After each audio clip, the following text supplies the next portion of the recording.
So today I want to talk about my zine and affair with food. It's a zine that I started working on in 2018 and now we're in 2026. So, it's been many years since I actually began working on this. I published it in 2021, so 5 years ago. But yeah, it's been a long while. I have grown and evolved and changed a lot since, but in so many ways, like this is also still resonant to me. The zine is actually about discovering that, like, I had binge eating disorder and really exploring that struggle through art, through writing, and also just the journey of healing from it and finding worthiness in my body as I began to discover like fat acceptance, body positivity, and it's interesting to see like how much my thought process has also evolved since the scene in many ways, but also how at the root of it, it's still similar and the same, which is that you deserve to feel good as you are simply because you exist. Like how much you weigh or all these external things, they don't have to define like how good we feel about ourselves. And yeah, this zine is also something that is a co-creation. There are some pages in here written by a dear friend, Sarah. And then there are also some pages in here written by Katharina. And I just see like such a younger, different version of Hatsika when I see this, but then also see in so many ways like the essence of me. Yeah. I'd like to read some pages from it as I just continue to talk and share about it. This page is like an illustration, very simple one of, yeah, like some bowls. The bowl of cornflakes hardened from sunlight of today. I swam during golden hour, holding my body in disarray. Wake up, those dishes will not wash themselves. The evidence must be tempered. You are meant to be asleep, remember. When I was 13 and I had just moved to Shanghai to China, I was severely depressed. And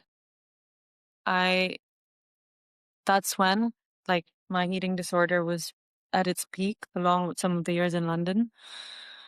But yeah, I used to like sneak to the kitchen and make myself a bowl of cornflakes with Nutella and gobble it and then wash it, like wash the bowl so that no one knows that this happened.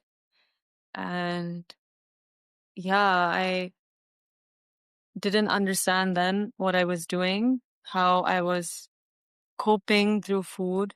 But as I grew older and, meeting Sarah, the friend whose work is here, like when I met her in university, she's my best friend from university. And when I met her and we started talking about our experiences with food as we got closer, like she was the one that made me realize that I have this thing called binge eating disorder. Like until then, I'd only heard of words like anorexia and bulimia, and you don't hear this word binge eating disorder. I mean, to even hear of anorexia and bulimia wasn't something I heard of in my South Asian culture. It was things I saw on Gossip Girl and like Western shows that, 90s kids who grew up in certain environments tended to watch. And I was one of those kids.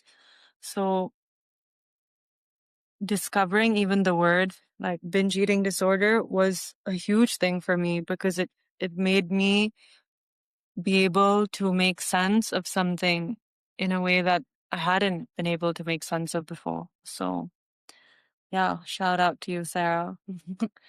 And the conversations with her really etched in me that this is something that I was doing when I lived in China, and when I would like kind of go through these periods of times where it was quite intense, where I would like binge in this way and then want to get rid of the evidence that it happened. I never went to therapy about these things. Like the healing of this eating disorder just happened a lot through reading. Again, Sarah recommended this book called Eating Your Heart Out a few years later, um, and eventually when I read it, that made a lot of sense for me and helped me a lot. There was also this other book called Compulsive Eating that helped me a lot too. Mm, it was a theme and topic that came up when I started going to therapy for the first time and when I was 23, but that's perhaps a conversation in a video for another time. What I want to say is that I never saw anyone talking about eating disorders growing up as a South Asian girly in the diaspora. I didn't even know there's such a thing as binge eating disorder. And yeah, like I never got support for it. Like I was grateful that I had this beautiful friend who was going through a similar experience and we could talk about it, and that she led me to these resources, these books that really supported me. But yeah, like when I look back now and think about it, I'm just like, wow, like actually younger me went through a lot of stuff that she just like held on her own. Yeah. There is also a poem of mine in the zine, which now has a zine of its own too, and is a poem that's very close to my heart, called A Love Letter to My Body I Wish I Read Growing Up. I'd like to read it. Your flab is beautiful. The roundness of your thickness others have told you to hate. The skin and hair this world tells you to shed. It is to be tended with care. Let light sit with it like daffodils in the wild. Let its flicker enchant the mesmerized skies. Your roundness is soft and beautiful. Its strength like rocks catching, crashing waves. It grows more resilience from each slip into the waters. It knows to only grow in beautiful ways. I promise you, your own halves are enough to make you whole. You never need to seek halves in others, halves that you'll want to be homes. Your roundness is your home. Your roundness makes you whole. Your body isn't missing any pieces. It does not need any fixing. Your body is beautiful. Its beauty slips through shadows as they paint your bed sheets while the sun rises from slumber. Your skin tinkles in its joyous smile. Your body is the sun's playground. Let its gold tinker above your windows. Let it glisten on your skin. Let your body bask in its glory. It is your safe house, your heaven while you stride through hurdles, your battleground that blooms with each loss. Your body is beautiful as it is, and it deserves nothing but love.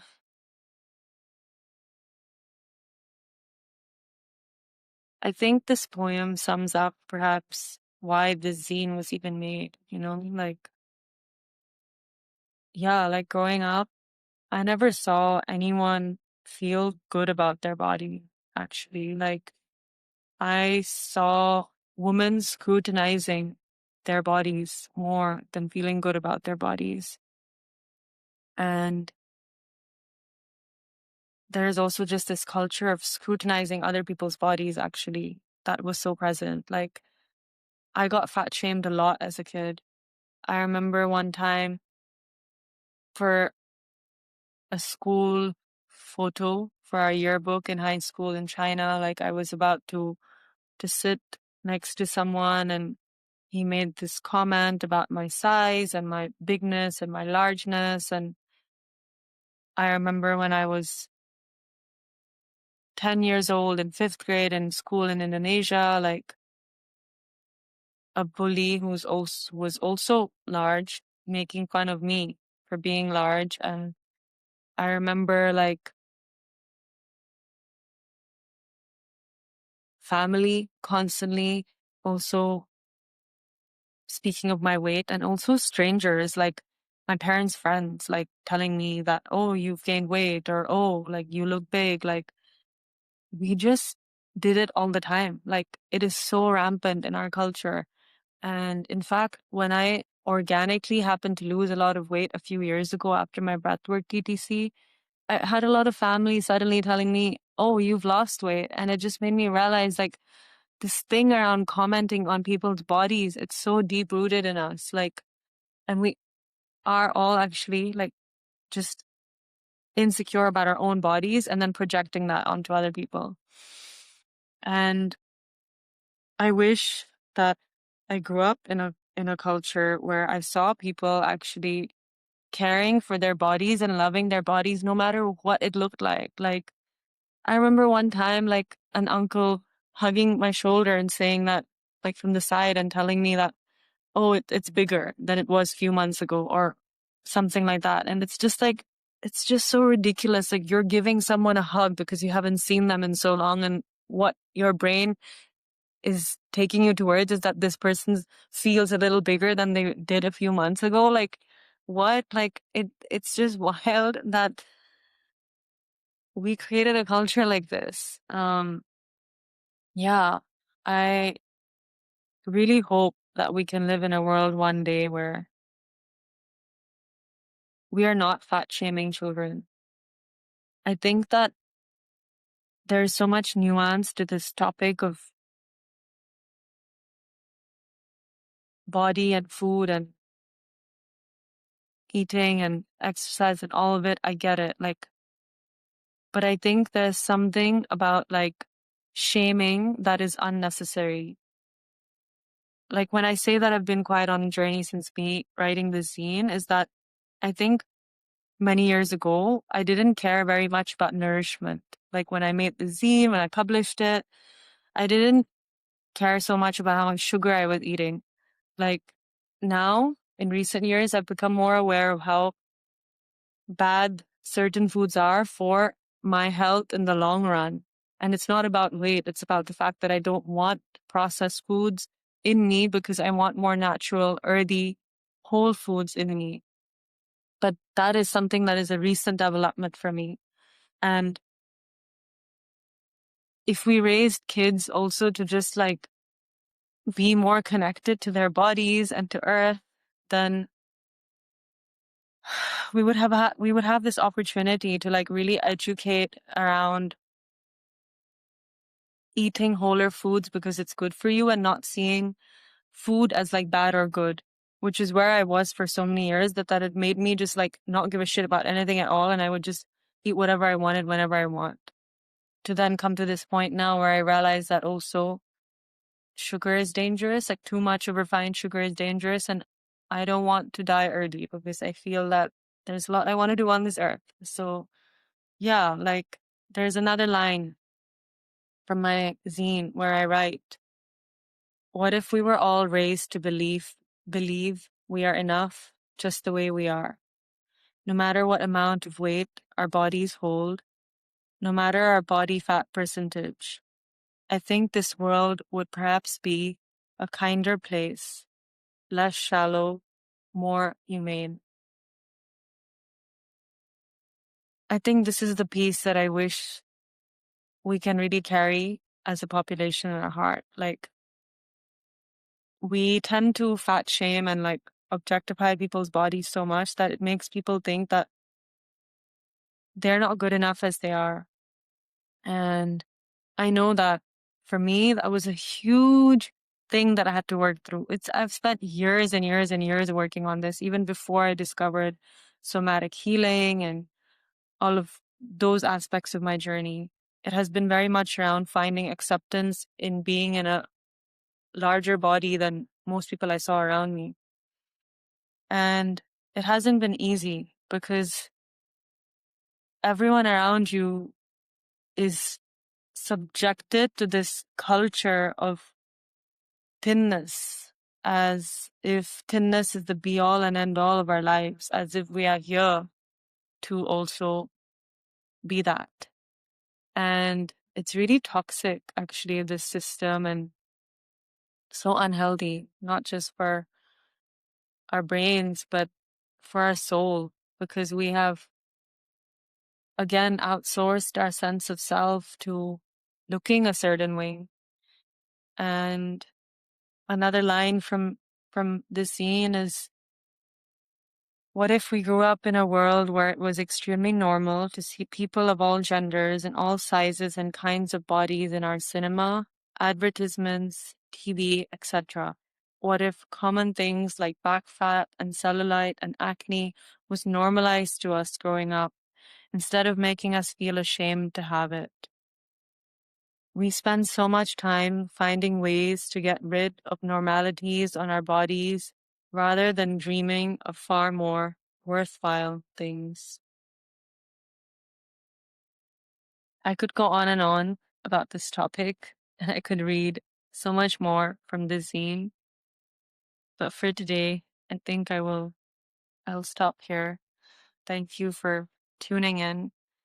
And this zine, An Affair for Food, is available for sale all over the world. I can ship it to you no matter where you are. And I also stock my zines in a bunch of different places. So if you'd like to buy it, you can comment or DM me and I will tell you the details. Sending lots of love. Thank you for watching my videos and being part of this YouTube journey with me. It means a lot.